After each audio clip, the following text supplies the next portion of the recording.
আসসালামু আলাইকুম বন্ধুরা, কেমন আছেন সবাই? আজকে শুক্রবার, ক্লোজিং ডে।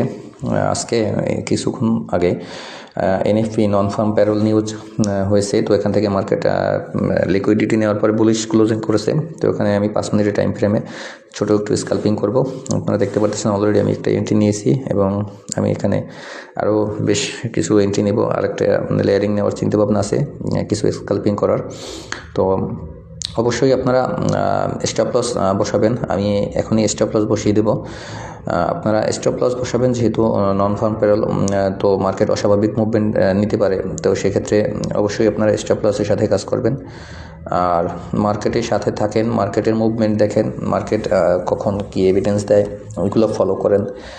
ওভারঅল আপনি যদি মার্কেটের সাথে থাকেন, মার্কেটে সাথে থাকলে আপনার আশা করি লস হবে না। আপনি মার্কেট স্ট্রাকচার, মার্কেট ফান্ডামেন্টাল, মার্কেটের যে মোমেন্টাম, এগুলো আপনি আস্তে আস্তে করে চার্ট প্যাটার্ন এগুলো কীভাবে তৈরি হয়, কীভাবে কাজ করে, এগুলো যখন আপনি আস্তে আস্তে করে দেখতে দেখতে এটা সম্পর্কে আপনি যখন পারদর্শী হবেন, তখন এখানে কাজ করতে ইনশাল্লাহ আপনার সমস্যা হবে না। আপনি নিজ থেকে আপনি এখান থেকে মানে টেনশন ফ্রি এবং রিস্ক ফ্রিভাবে এখানে আপনি কাজ করতে পারবেন। আমি অবশ্যই স্টপ লস বসিয়ে দিচ্ছি এবং কিছুটা পার্শিয়াল বুক করে নেব। আগে স্টপ লসটা বসিয়েই নেই। মার্কেট আপনার স্টপ লস হিট করতে পারে, কোনো বিষয় না, বাট যতক্ষণ স্টপ লস হিটটা করে, ঠিক আছে, আমরা ততক্ষণ অপেক্ষা করবো। অবশ্যই ধৈর্য সহকারে, প্যানিক হওয়া যাবে না।